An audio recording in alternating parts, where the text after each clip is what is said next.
oitavo ano, tudo bem? Eu espero que sim. Mais uma aula de língua portuguesa, nossa aula de número 13.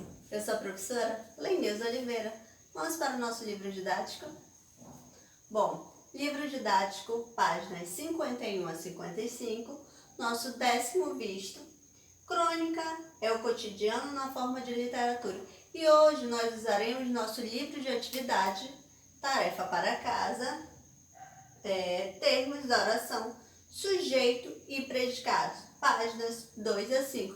Lembre-se que nós já estudamos esse assunto na recapitulação do início do ano. Então, gente, façam suas atividades, não deixem acumular. Mensagem do dia: ser feliz e agradecer a Deus a cada manhã pelo milagre da vida. Agradeça sempre. Agradeça pela sua vida, pela vida dos seus familiares, pela vida de todas as pessoas que te cercam e te fazem bem. Gente, agradecer é um dom, pois nem todas as pessoas agradecem pelaquilo que tem, até pelaquilo que não tem, porque tudo que você tem foi dado por Deus. Então, Ele sempre quer o melhor para você. Então, vamos lá para a nossa aula? Então, vamos para o nosso assunto. Crônica é o cotidiano na forma de literatura. Primeiramente, o que é literatura? É a arte de compor escritos artísticos, o exercício da eloquência e da poesia, conjunto de produções literárias de um país ou de uma época. Carreira das letras. Literatura é simples a arte das palavras, como diz Carlos Drummond de Andrade em um de seus poemas.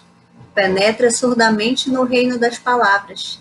Lá estão os poemas que esperam ser escritos. A literatura, enquanto arte, exige do escritor técnica, conhecimentos, sensibilidade e paciência. Então, gente, a literatura é a arte das palavras, é a arte de escrever bem e transmitir o que você quer que seja transmitido para o seu interlocutor. Bom, agora nós vamos falar da crônica. Crônica é um gênero literário produzido para ser vinculado na imprensa, revistas, jornais. Na verdade, ela é feita com uma finalidade: agradar os leitores dentro de um mesmo espaço e localização, criando-se assim uma familiaridade entre o escritor e aqueles que o leem, ou seja, trazer para o leitor essa familiaridade para que ele consiga se identificar com os fatos que acontecem na crônica, que ela traz o cotidiano das pessoas, dos fatos que estão acontecendo, às vezes com um lado cômico e às vezes não, às vezes com um lado bem mais sério. Bom, agora vamos saber a origem. A palavra crônica deriva do latim crônica, que significa no início da era cristã, o relato de acontecimentos em ordem cronológica, a narração de histórias segundo a ordem que se sucedem no tempo. Era, portanto, um breve registro de eventos. No século XIX, com o desenvolvimento da imprensa, a crônica passou a fazer parte dos jornais.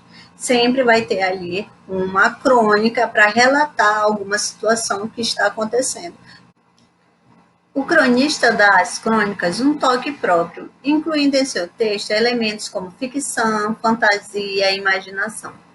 Pode-se dizer que a crônica situa-se entre o jornal e a literatura.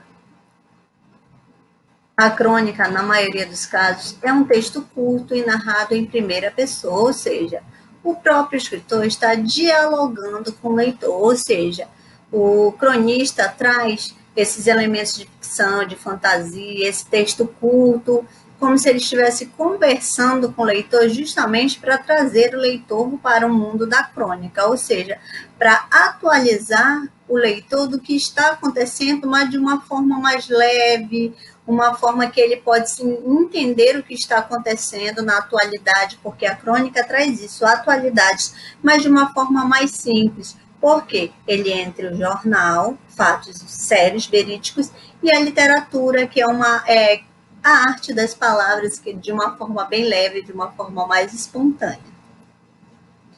Ao desenvolver seu estilo e ao selecionar as palavras que utiliza em seu texto, O cronista está transmitindo ao leitor sua visão de mundo. Como eu disse, o cronista traz o leitor para o mundo da crônica e transforma essas notícias, esses fatos verídicos de uma forma mais leve, transmitido de uma forma mais leve, e que o leitor entenda que, na visão do cronista, isso foi colocado para ele de uma forma clara, mas com uma leveza da literatura.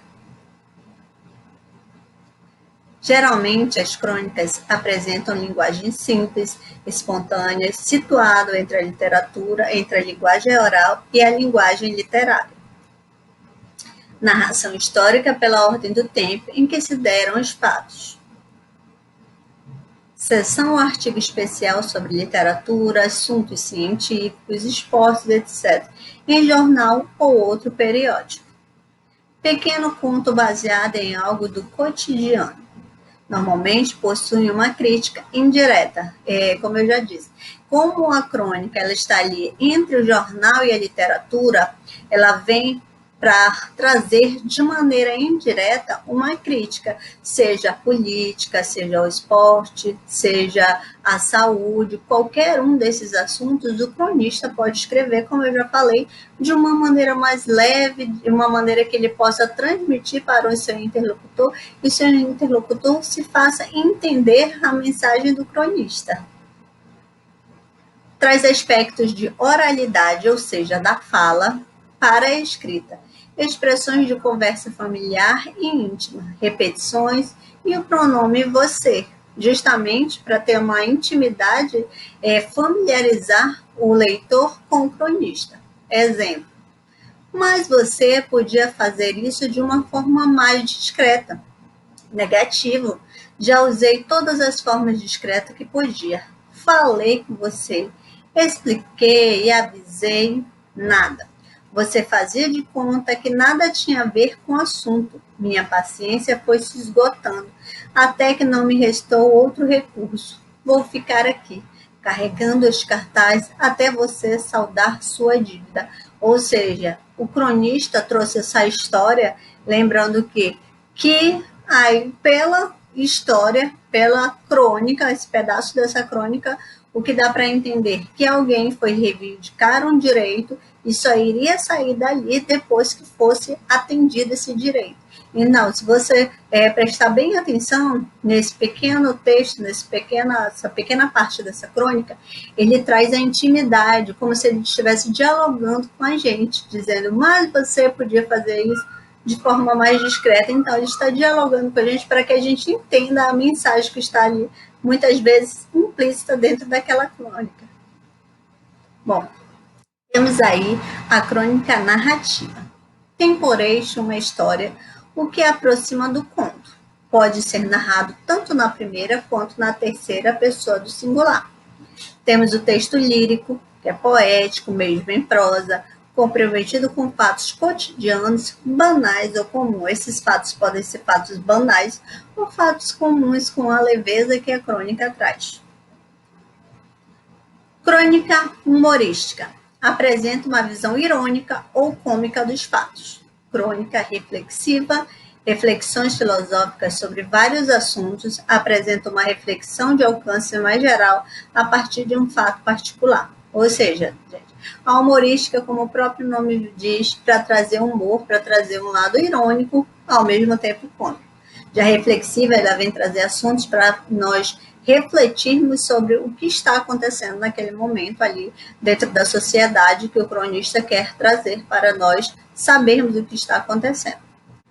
Vamos lá que agora chegou a hora da nossa atividade. Pega o seu livro didático e vamos lá. Peguem seu livro didático na página 51 e vamos acompanhar as questões e o nosso assunto. A crônica é o cotidiano na forma de literatura.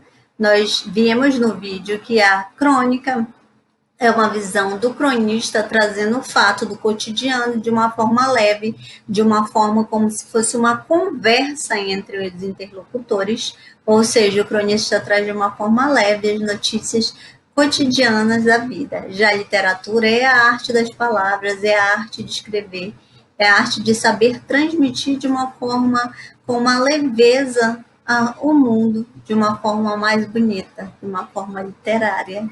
Bom, na imagem nós vemos várias pessoas na frente de uma banca de revista lendo uma notícia, pode ser até aí uma crônica que chamou a atenção deste leitor. Embaixo diz o seguinte: a literatura é uma festa, pois ao induzir a reflexão do sujeito sobre si mesmo e sobre o mundo, promove a afirmação do eu e o encontro do eu com o outro, com alteridade. Joaci Saraiva, então, ele diz que a literatura é uma festa, por quê?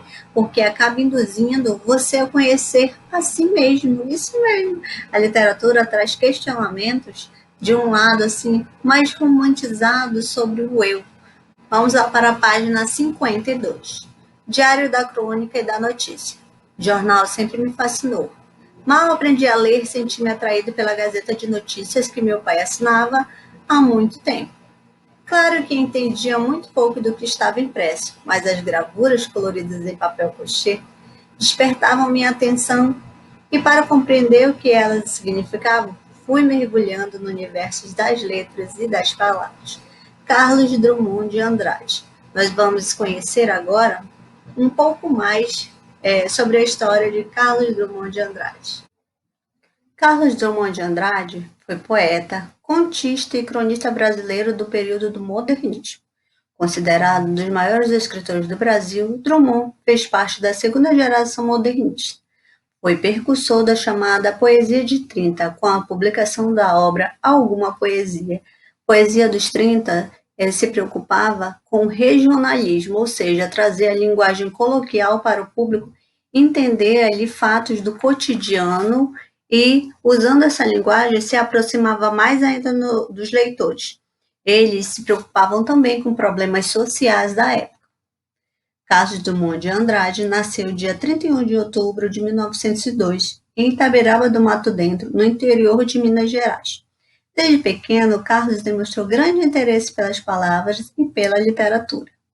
Em 1916, ingressou no colégio em Belo Horizonte. 2 anos mais tarde, foi estudar no internato jesuíta do Colégio Anchieta, no interior do Rio de Janeiro, Nova Friburgo, sendo laureado em certames literários. Um de seus poemas mais conhecidos é No Meio do Caminho.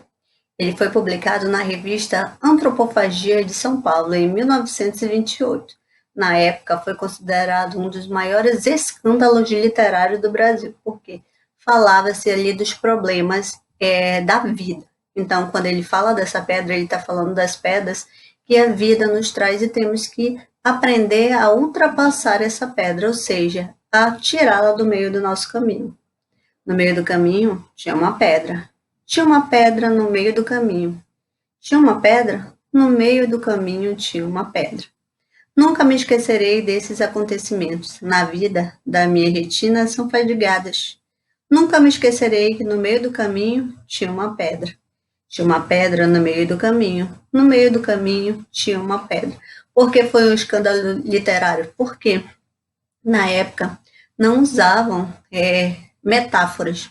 Então, isso foi uma metáfora da pedra no meio do caminho, não foi escancarado, não dava para dizer se falava de problemas sociais, se falava de religião, mas sim de problemas do cotidiano, de problemas da vida, porque todos nós temos pedras no meio do caminho e temos que saber passar essa pedra, tirá-la do meio do nosso caminho. Vamos saber algumas curiosidades sobre Carlos Drummond de Andrade. Como notória importância na cultura brasileira, Drummond é considerado um dos mais influentes poetas brasileiros do século XX. Algumas homenagens a ele estão na cidade de Porto Alegre, capital do Rio Grande do Sul, com a estátua dos poetas, e na cidade do Rio de Janeiro, na praia de Copacabana, a estátua conhecida como o Pensador. Aqui a imagem da estátua.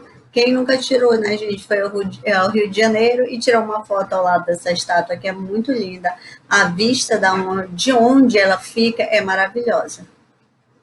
O documentário Poeta de Sete Faces, de 2002, retrata a vida e a obra de Drummond. Ele foi escrito e dirigido pelo cineasta brasileiro Paulo Thiago. Dentre os anos de 1988 e 1990, a imagem de Drummond esteve presente nas notas de 50 cruzados, de tão importante que foi e é Carlos Drummond de Andrade. O rosto dele fez parte aí, entre 1988 e 1990, de uma nota de 50 cruzados. Vamos lá a um dos poemas de Carlos Drummond de Andrade. Ausência. Por muito tempo, achei que a ausência é falta. É lastimável e ignorante a falta. Hoje, não a lastimo. Não há falta na ausência. A ausência é um estar em mim. E sinto-a branca, tão pegada, aconchegada nos meus braços, que rio e danço e invento exclamações alegres. Porque a ausência, essa ausência assimilada, ninguém a rouba mais de mim. Quer dizer, se você só sente a ausência, se você não tiver a sua presença, porque a sua presença é um estado de espírito. Ame-se e não sinta a falta de ninguém.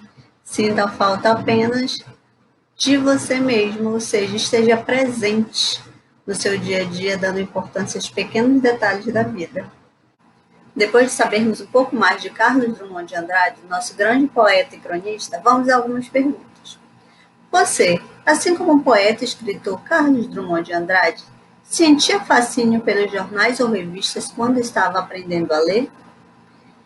Que suporte de texto mais chama a sua atenção no tempo em que você estava fazendo seus primeiros mergulhos no mundo das letras e das palavras? Quando você estava aprendendo a ler, tente lembrar. Você gostava de pegar jornais, revistas, ficar folheando, achava bonito aquelas letras coloridas, mesmo sem entender? Ou você foi aquele que aprendeu a ler em gibis? Aprendi a ler em gibis e adorava. Tinha fascínio para o mundo das letras sempre. Minha mãe ia ao centro e trazia gibis para eu ler. Você tem coleções de gibis? Eu ainda tenho até hoje. Mas vamos. Essas perguntinhas vocês irão responder no caderno e vão me dizer se sim ou não você mergulhava, você gostava quando vinham revistas ou jornais na sua casa. Sim ou não, e explique o porquê. Tanto as respostas positivas como negativas vocês justificarão. Do leitor. Caso você seja um apreciador de leitura de jornais, qual a sua seção favorita e por quê? Você gosta de ler jornais? Se não, nem precisa dizer o porquê. Se gosta, me diga. Se você gosta da seção de esportes, de economia, das crônicas, fale lá e diga o porquê você gosta. Bom, nós temos aqui Jornal Extra que diz: baratas ciborgues podem salvar vítima de terremotos. Atrás de muitas notícias esconde-se uma história pedindo para ser contada. É a história virtual que completa ou amplia a história real, se é que sabemos exatamente o que é uma história real. A partir daí, eu tinha uma nova fonte de inspiração e de prazer. Moacir Scliar, no nosso livro aparecem muitos textos do Moacir Scliar. Nesse texto, desse pequeno trecho do texto, o Imaginário Cotidiano Global. Continuando, aqui nós temos uma foto do Moacir. Ele diz: contar uma história é estabelecer vínculos afetivos com as pessoas. Para isso servem as palavras para estabelecer laço entre as pessoas e para criar beleza. Então, gente, vai criar beleza por quê? Porque vai criar ali uma intimidade com o leitor. Como eu disse, a crônica ela traz isso. É a leveza do fato contado pelas palavras do cronista. E junto com a literatura traz a beleza e a arte da palavra. Diz assim: leia uma notícia publicada e descubra que história está pedindo para ser contada. Comente com seu colega aí o seu palpite. Essa aqui seria feita de forma oral, então essa nós não precisamos fazer. Vamos lá para a página 53, que diz o seguinte: tecnologia.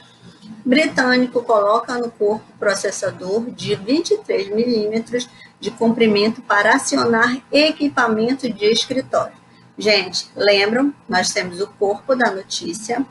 Aqui nós temos a notícia e esse trechinho pequenininho é a lead, ou seja, uma parte, é como se fosse uma introdução que vai ser dita aí para o leitor. Essa estrutura você terá que saber porque em uma das questões vai perguntar qual é a lead e qual é a notícia e qual será o corpo da notícia. Então, preste bem atenção nessa parte. Bom, aqui diz que pesquisador implanta chip de identidade. Vamos fazer a leitura juntos? Um cientista da Universidade de Rand, dos Estados Unidos, anunciou ontem ter se tornado a primeira pessoa a implantar um chip no interior do corpo. O chip, inserido numa cápsula de vidro de 26 milímetros de comprimento por 3 milímetros de largura, foi implantado cirurgicamente sobre a pele do braço de Kevin Warren. Com isso, que é especialista em cibernética, ciência que estuda as comunicações dos organismos vivos e nas máquinas, se transformou em cobaia de seus próprios experimentos. Até o momento, é apenas um teste. Eu não sei quanto tempo vou ficar com o implante. Estamos tentando determinar o que é possível em termos de comunicação entre o implante e o computador, disse Warwick. Até o momento, o chip se comunica apenas com o computador pessoal de Warwick. Quando ele entra no setor do prédio onde trabalha, alto-falantes informam ao pesquisado quantas vezes mensagens eletrônicas ele recebeu. Ou seja, quando ele vai entrando no seu setor de trabalho, já recebe as notificações. Segundo Warwick, esse tipo de chip serviria também como substituto de cartões de documentos de identidade, automatizando processos que dependem de identificação com a marcação do ponto numa empresa ou a chamada na sala de aula. Ou seja, no momento que você passaria ali pela catraca, já identificaria a sua presença. O pesquisador diz que a nova tecnologia, dependendo de como for usada, pode representar um sério risco à privacidade, porque aonde você estivesse, você seria localizado. Então, isso daí, se você estivesse num lugar que não gostaria que outras pessoas soubessem, automaticamente você seria registrada a sua presença nesse lugar. Será que desejamos entregar tanto controle para as máquinas? Suportamos prédios que nos dizem o que podemos e o que não podemos fazer? Perguntou o cientista, porque o computador saberia de tudo da vida das pessoas que tivessem esse chip implantado. O pesquisador afirma que o implante, apesar de provocar um certo incômodo em seu braço, não causa dor. Segundo ele, o teste está valendo a pena, porque os cientistas dão a vida pela ciência, então eles servem como cobaias para a ciência e para eles mesmos. No caso do pesquisador, ele está servindo como cobaia para a sua própria pesquisa. A cibernética trata da interação entre tecnologia e os humanos. Para o professor de cibernética, se transformar num verdadeiro ciborgue, parte máquina, parte homem, é muito apropriado. Por quê? Porque ele diz que essa pesquisa trará benefícios para a humanidade. Então, a pergunta: que história se esconde na notícia pesquisador implanta chip de identidade e está pedindo para ser contado? Que história está pedindo aí para ser contado? Será que está pedindo para ser contada a evolução aí da cibernética? Ou está pedindo para ser contada a evolução das máquinas? Então, diga aí o que você acha que está sendo, a história que está sendo pedida para ser contada. Vamos para a página 54, que diz o seguinte: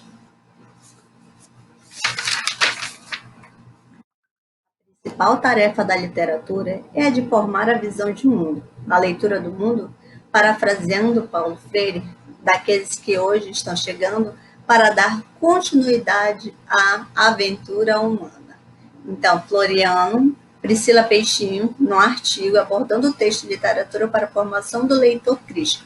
Então, o que ele diz? que a literatura ela vem para transformar mundos e quanto mais leitores críticos tivermos, mais visão do mundo e continuidade das aventuras teremos. Bom, o jogo entre fato noticiado e ficção pode ser muito bem observado na crônica A Vida no Chip, de Moacir Scliar. Encontra inspiração na notícia para criar uma nova história que complementa ou amplia a história real. Então, nós vemos aí a história real do cientista que implantou o chip na sua própria pele para a sua pesquisa. Aqui, ela foi mudada um pouquinho a história e veio para a parte da ficção, e que diz, como o chip pode mudar a vida de um cientista? Aqui nós temos a vida nos chips. É uma história que foi baseada aí na história verdadeira, que foi uma crônica, que diz o seguinte: o pesquisador voltou para casa triunfante. Finalmente, mostrou à mulher uma incisão recém-saturada no braço. Aqui dentro está a maior conquista da ciência, o chip de identidade. Eu estou aqui dentro, os meus números de registro, os meus trabalhos, as minhas memórias, a minha vida. Tudo que eu preciso fazer é me aproximar de um computador e os sensores captarão de imediato as informações. Você imaginou? Eu poderia perder a memória amanhã e não teria importância. Tudo está no chip. Olhou-a intrigado. Você não parece contente. Não, ela estava contente. Não, ela não estava contente. Os olhos vermelhos, via-se que chorava muito. Um detalhe que ele, aliás, não notara. Sempre observando em suas pesquisas, prestando pouca atenção na mulher, que também tinha uma notícia. Vou me separar de você, explicou. Não podia continuar vivendo daquela maneira. Era apenas um acessório na vida do marido, sempre obcecado, observando seu trabalho. Agora chegava o momento de dar um basta. Ele ficava com as suas pesquisas. Ela iria em busca de seu destino. De princípio, incrédulo, ele logo se deu conta de que ela estava falando sério e se desesperou. Eu amo você, gritava. Eu preciso de você. Não me abandone. Ela, porém, estava irredutível. Esqueça-me, disse. Tire-me de sua vida. Faça de conta que eu nunca existi. Mas era exatamente isso que ele não podia fazer. E mostrou o porquê. Aproximou-se do computador, ao qual estava acoplado também um televisor. Em poucos segundos, imagens ali apareceram, os dois passeando no parque, os dois na festa de casamento, os dois na lua de mel. Não entende? Soluçou. Você está no meu chip que é o esforço de toda a minha vida. Jogue fora o chip, ela sugeriu. Mas isso ele não faria nunca, se a mulher poderia viver sem o chip, não. O escritor Moacir Scliar escreve uma coluna de segunda-feira, um texto de ficção baseado na notícia publicada no jornal. Então, aí foi um texto ficcional, ou seja, um texto de ficção que vem dizendo que o cientista se dedicava tanto à sua vida profissional que esquecia da sua vida pessoal e teve ali a mulher indo embora querendo separar-se dele. E o que ela disse? Para ele jogar fora o chip, ele disse que ele não poderia fazer isso porque toda a vida dele estava naquele chip e ele não poderia deletá-la, não poderia deletar o trabalho de uma vida. Então, Moacir Scliar, vamos saber um pouquinho da história dele. Médico e escritor, foi colaborador do Caderno Cotidiano do jornal Folha de São Paulo. Em sua coluna Cotidiana e Imaginário, publicou crônicas ficcionais baseadas em notícias publicadas em jornais.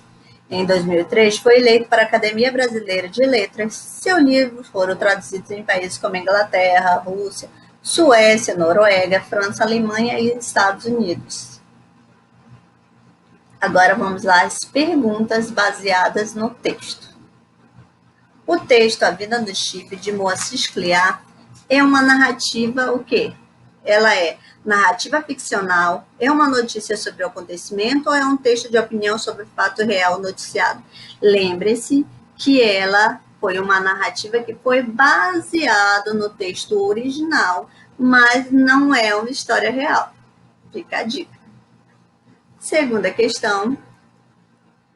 Quanto ao propósito comunicativo, o texto A Vida no Chip pretende alertar o leitor sobre os perigos avançados da cibernética, prestar esclarecimento sobre a ficção dos chips, defendendo o uso de chips na identificação das pessoas ou proporcionar entretenimento, levando à reflexão sobre a condição humana. Uma das alternativas está correta. Questão 3. Questão 3. As crônicas fazem pensar sobre a vida, sobre o mundo, a partir de eventos cotidianos. A crônica de Moacir Scliar tem no próprio título um ponto de vista sobre a tecnologia em nossas vidas. Assinale a alternativa que contém esse ponto de vista. Uma das alternativas estão corretas, A, B, C ou D. Quarta e última questão do nosso visto 10. Todo texto se desenvolve em torno de um tema, um tópico ou uma ideia central. Essa unidade tem como um fio que faz articulação entre as partes do texto. Em seu percurso, o tema se envolve e progride, apresentando novidades. Qual é o tema da crônica? Nós estamos falando de quê?